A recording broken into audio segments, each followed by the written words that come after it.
This week, former President Donald Trump promised to hit John Deere with a 200% tariff on any products not made in the U.S. John Deere just set off political and economic shockwaves that shook Washington, rattled trading floors from New York to Sao Paulo, and sparked fierce debates across Middle America. What seemed like a routine announcement on the surface, an international expansion, actually exposed deeper fault lines that stretch across trade policy, worker loyalty, and the future of American manufacturing. The company made it official. It's not waiting for some future opportunity but is actively expanding into Mexico right now. A brand new, high-tech manufacturing plant is already underway and set to open its doors by 2026. And within hours, the backlash began. Former President Donald Trump responded with fury.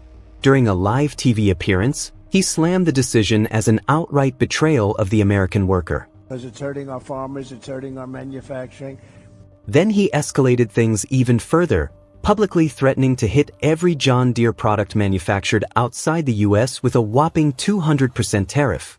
A few days ago that they're going to move a lot of their manufacturing business to Mexico. I'm just notifying John Deere right now.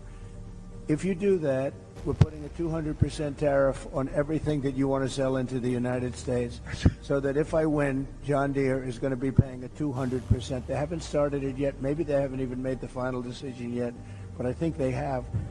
His message was direct and loud.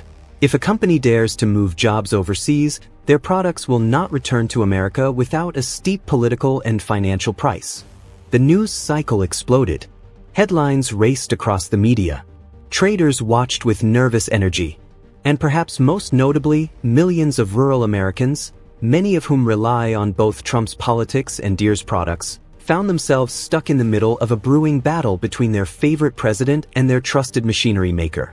This wasn't just another corporate story.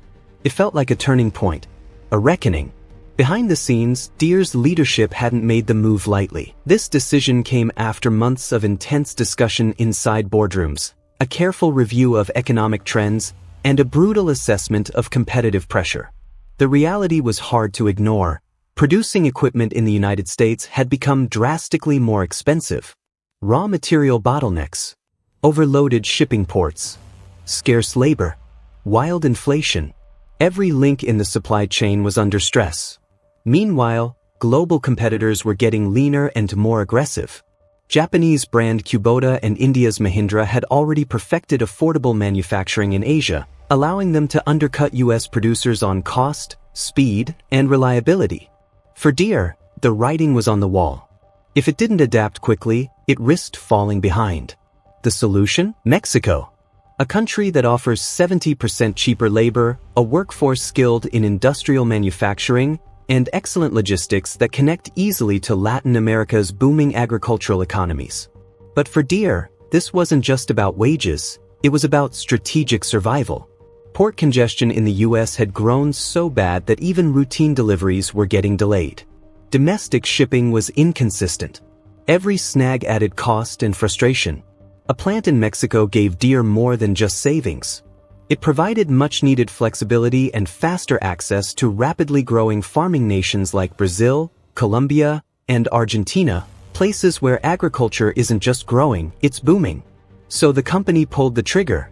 A $55 million investment into a cutting-edge facility focused on building mid-frame skid-steer loaders and compact track loaders, machines tailor-made for small and mid-size farms. These farms are on the rise globally, and they demand tools that are affordable, efficient, and built for speed. Deere's move was about keeping up with the future, not abandoning the past. But for Donald Trump, the optics were unacceptable. He took to a podium in Iowa and delivered a fiery speech that made national headlines. John Deere just spit in the face of American workers, he said to thunderous applause. If they want to build our machines somewhere else, they better be ready to pay a heavy price. It was classic Trump. Tough talk, red meat for his base, and a not-so-subtle warning to every other American manufacturer thinking about following Deere's example. The message was clear: you move jobs out, and you'll be punished. But Deere stood its ground. There was no apology, no softening of the announcement. In fact, the company clarified that this Mexico expansion would affect less than 5% of its total North American production. The vast majority of its iconic equipment, massive harvesters, powerful tractors, and sophisticated combines, would continue to be built in its longtime U.S. plants in Iowa, Illinois, and other states. They weren't deserting American soil, they were rebalancing for a global market. Investors took notice. After an initial drop, Deere's stock price bounced back, signaling confidence from the financial community. Analysts from Bloomberg and Goldman Sachs came forward to defend the move. They described it as forward-thinking, strategic, and critical to remaining competitive in the years ahead. Their reasoning was simple: farming demand is shifting south, and Deere needed its production strategy to reflect that change. As for the threat of tariffs, experts say they may sting in the short term, but they won't derail Deere's long-term growth plan. And here's the twist: Trump's threats might actually benefit Deere in the global race. If he imposes tariffs, they'll likely apply across the board, hitting all international brands, not just Deere.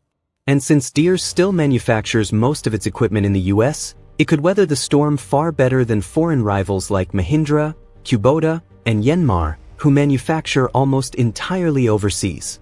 In other words, Trump's hammer might hit Deere's competitors even harder. Still, all of this was little comfort in the court of public opinion. The headlines had already shaped the narrative. In swing states and farm towns, political loyalties were tested. Rural voters, people who had long supported both Trump and John Deere, began to waver. On one hand, they saw Trump defending American workers. On the other, they understood Deere's struggle to stay competitive. The debate was raw, emotional, and far from over. Across Facebook groups, local diners, farming forums, and talk radio shows, the controversy surrounding John Deere's move to Mexico played out like a family feud, intense, emotional, and deeply personal. On one side were those defending Deere as a smart company doing what it had to do to survive in a competitive global economy. They argued that Deere was just adapting to harsh market realities, not abandoning its roots. On the other side were die-hard loyalists, many of them longtime supporters of Donald Trump, who felt betrayed. They viewed Deere's expansion outside the U.S. as a punch to the gut, unpatriotic and cold-hearted, especially after decades of branding itself as the backbone of American farming. The political pushback came fast and loud. Trump allies in Congress, particularly lawmakers from deeply conservative states, were quick to jump in. They released harshly worded press releases calling on Deere to rethink its decision and urging American businesses to prioritize workers at home over cheap labor abroad.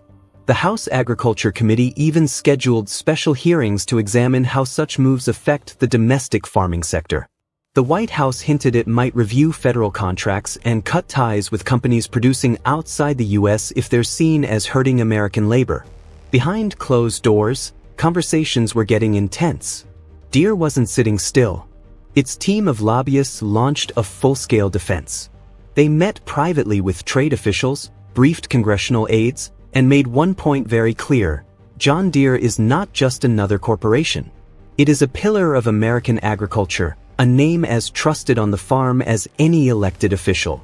They emphasized that if Washington moved to punish Deere with extreme tariffs, it would be American farmers, many of whom are already struggling, who would suffer the most.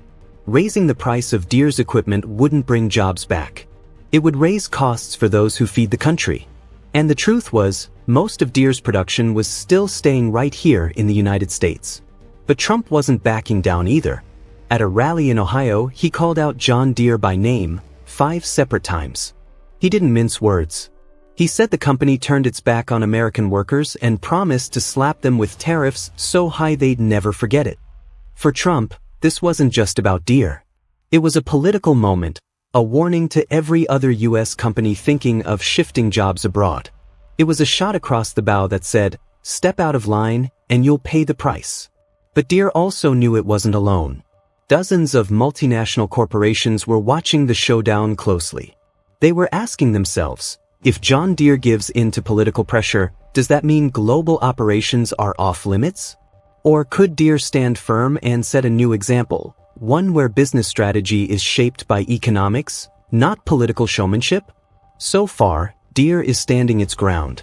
It hasn't walked back its plan. And it isn't apologizing. At the same time, Deere's leadership isn't just thinking about where its machines are made, they're thinking about what kind of machines they need to build for the future. Agriculture is changing fast. The future of farming won't be based on location. It'll be based on intelligence, on automation, on precision. Deere is already making massive investments in self-driving tractors and smart farming systems. In fact, its autonomous machines are already out in the field, operating with no driver, guided by satellite and AI. Its software division is developing apps that allow entire farms to be managed from a tablet. Drones fly overhead scanning crops. Automated sprayers can hit weeds down to the centimeter. These machines don't care if they're built in Illinois or Mexico. They care about speed, data, and output. That's where the industry is heading. And here's the hard truth. The jobs many politicians promise to bring back, those old-school factory jobs, are disappearing everywhere, not just in America. The return-to-the-past vision that Trump sells sounds powerful in speeches, but in practice, it doesn't hold up. Even if Deere moved every factory back to Iowa tomorrow, the jobs would mostly go to machines. According to Oxford Economics, robots could eliminate up to 20 million manufacturing jobs around the world by 2030. Deere isn't trying to dodge American workers. It's preparing for a reality where the very nature of work is being transformed. Seen through that lens, Deere's decision to build in Mexico isn't just about lowering costs. It's about evolving for a new kind of future. One where being close to key markets matters. One where speed, efficiency, and innovation matter more than national borders. It's not just economic, it's evolutionary. It's about shifting from the old world of industrial geography to a new one led by technology.